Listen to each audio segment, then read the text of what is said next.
Well, hello. It is time to revisit the trends. I like to do this about once a year, just kind of stick my finger in the winds and see what direction things are going so I can shop better and have more fun with my decorating. So I'm going to pass some ideas on to you today. Typically, trends last for 10 years. That's historically what I've seen for the last maybe 150 years. 10 years strong on each style that, on each trend cycle that we have.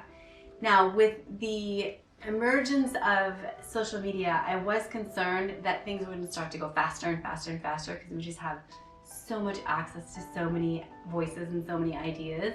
But as time goes on, I'm not so concerned about the effect of social media escalating interior design ideas. And that's because this particular art form has natural boundaries to it. It's not feasible that we're going to completely tear everything out of our houses and redo everything once a year. Whereas with fashion, it changes every 3 months and it's much easier to buy 1 or 2 pieces and change things out. It's not as easy with your house.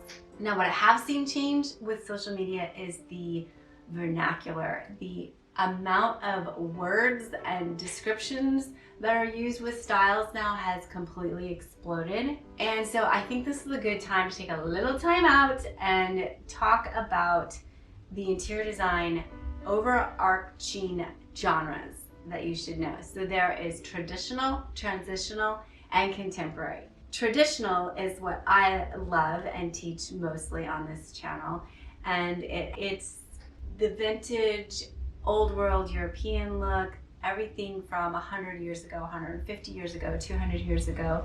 Very traditional, very East Coast. And then on the other end of the spectrum is the contemporary, and that's where you just think of the modern art and very saturated colors, very minimalistic, man-made materials, lots of glass, lots of metal, lots of organic shapes. And then transitional is where those two genres are connecting and crossing and meshing together. So Grand Millennial does a little bit of this, so traditional design, but then they always like to bring in a really great piece of modern art or a modern light fixture for a chandelier.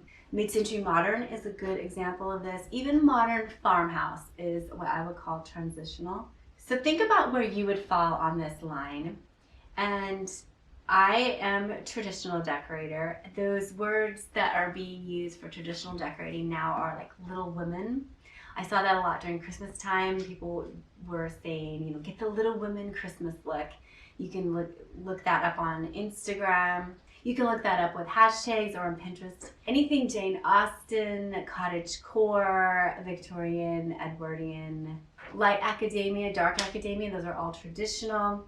Okay, so as I was preparing to create this video for you, I did a lot of listening to design commentary, to magazines, to different decorators that I like to listen to. And there was a lot of negativity surrounding modern farmhouse, cottagecore, ground millennialism, saying it's over, it's done, stick a fork in it, get it out of the house. And if you hear that, and this is what I have as a rebuttal to that, I don't think that those particular people are from the traditional camp. I think that they love transitional and contemporary design, and traditional will always be bottom of their list anyway. So you don't need to worry so much about what they're saying. There will always be, I believe, the traditional design genre. And within that will be some evolution and nuances, but it will still be traditional style. So don't feel bad about your house if that's the stuff that you're hearing from different designers.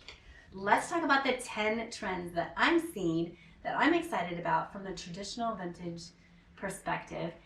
And I did do a similar video last year, 2023 trends. I reviewed that as I was writing today's list. And I was excited to say that those are no longer just predictions. They are really happening. They were right. I love them. I still stand by everything I said in that last video.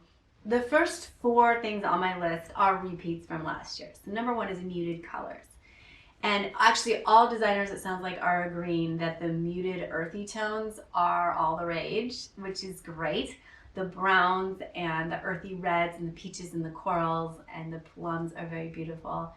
And if you have a fan deck, I love these. You can get them at the main manufacturers' paint stores. This is Sherwin-Williams.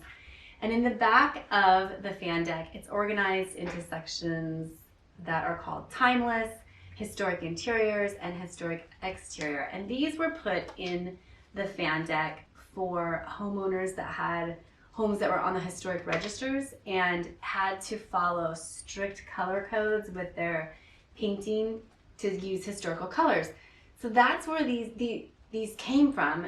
But now I'm hearing that paint companies are pushing these to the forefront, promoting them as their trendy color lines. They're just from the historic collections. So if you need a starting point with a color scheme, you can check those out in the paint stores. Number 2, wallpapers. Yes, we are definitely loving wallpaper. William Morris is having a resurgence with his beautiful color palettes and the organic natural patterns. They're just so elegant. But murals have been around for a while too, and they are still going strong. I especially love a good mural in a stairwell. I just feel like it's so intriguing and interesting and just draws the viewer up the staircase.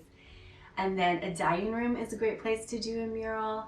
They just, I feel like, are a fabulous backdrop for any parties or holidays that you have, and it just make you feel like you're in the English countryside.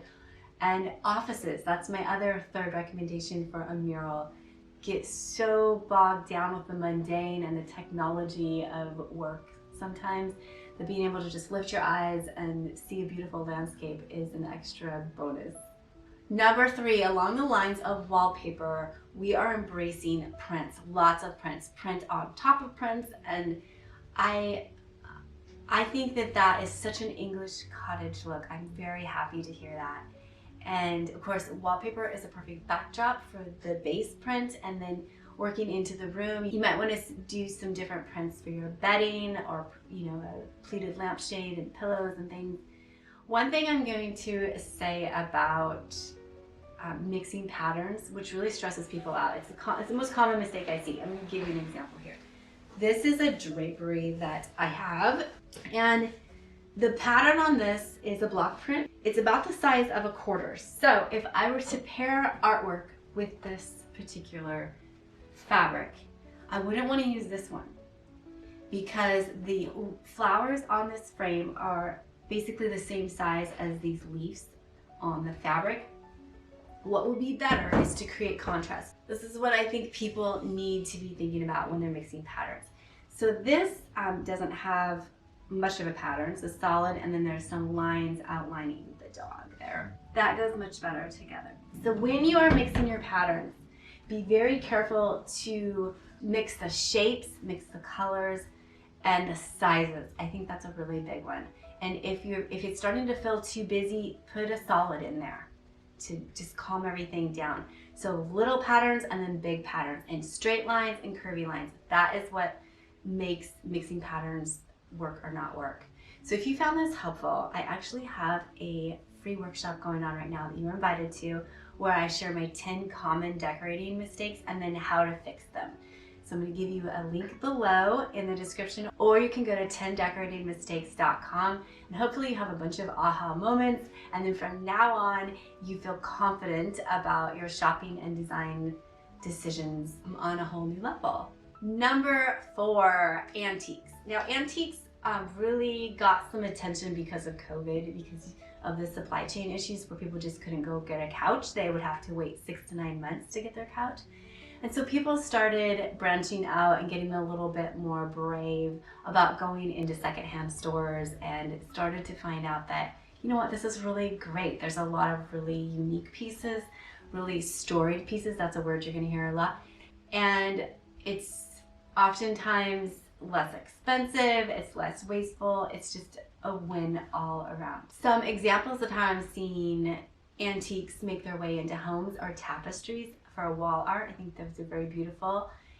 I love how people are taking their backsplashes to a new level with bathroom vanities. So they're taking Carrara marble and making it taller, but also adding in these custom curvatures into it. And I think that is emulating vintage dressers, and I think that's very beautiful. Also, home design is just more open to stained glass and leaded glass and mercury glass.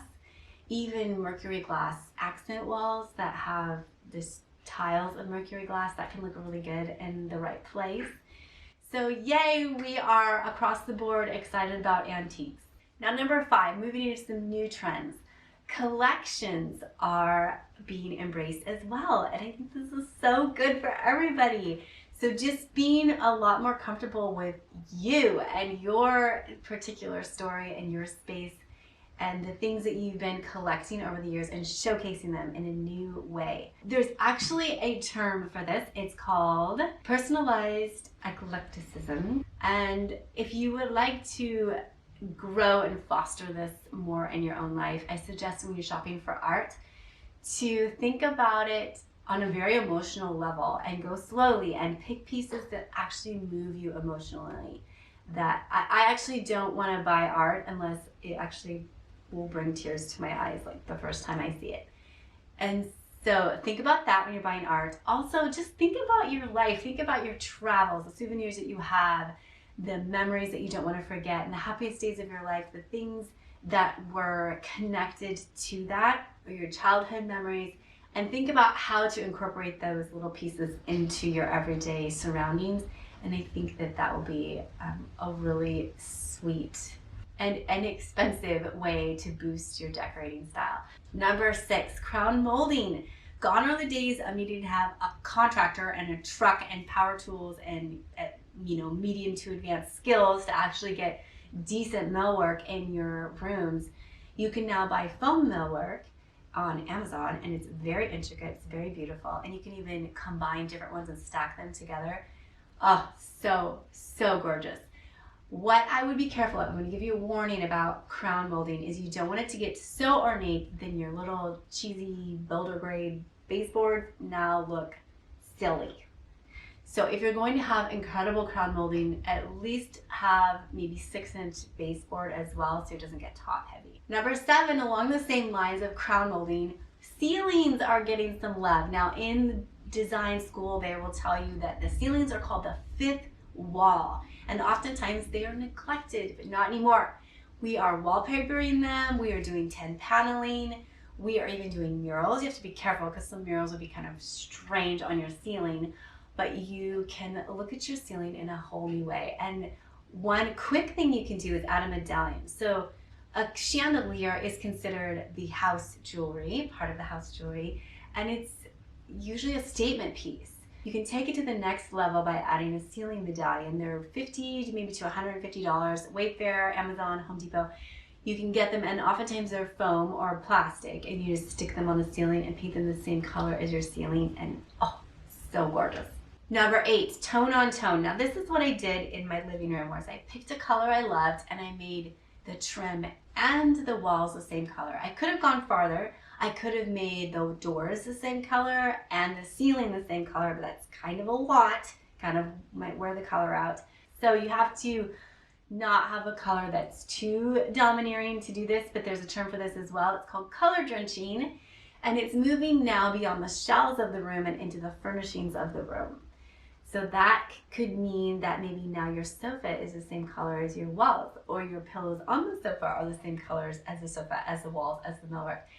So the result you get when you color drench is a very sophisticated, a little bit, minimalistic, and very elegant, posh, even extra spacious room. So if you are especially interested in the transitional or contemporary design styles, I think color drenching could be just the thing for you.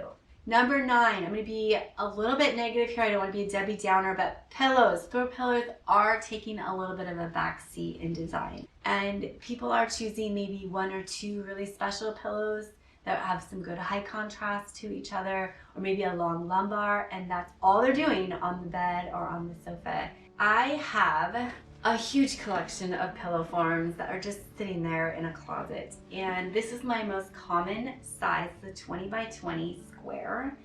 I have probably 20 of these, and I was debating whether I should just get rid of them or I should upcycle them somehow. So this is what I'm doing with my 2020 size pillows, 20 by 20, is I'm turning them into lumbars. This is a 24 by 15, I would say. It's the same amount of feathers or down needed for each of these two pillows. And if you wanted to make a long lumbar, I would put two of these sizes together. That would be 48 inches long by 15, and that's a good way to reuse our pillow forms. It's a very simple beginner sewing project. You need 2 rectangles, stitch 3 sides, flip it inside out, add all your feathers, and then fold it over and stitch that 4th side. You don't need a zipper or anything, so it's very, very easy. And number 10, last but not least, are arches. And they've been around for a while. They definitely were part of the last decade, but the arched doorways and arched entryways are lovely. They have really grown up though, I feel like, because now we're doing wider arches, we're doing millwork around the arches. Oh, that is so beautiful. I even see it happening, especially in the transitional and the contemporary styles. The big curved sofas with big overstuffed cushions. The club chairs are really rounded. And if you want to bring in the curves to a traditional design style, I suggest looking for slipper chairs if you need, individual seating, or settees if you need a sofa or a couch, because they naturally are very Victorian. They're very curved, their backs are curved, the arms are curved, so you could bring a little bit of softness in that way. All right, I hope you got some inspiration. Let me know in the comments below what you would add to this list, what you're excited about, and I just always think it's fun to get some new inspiration. So as always, take care, and I will see you next week.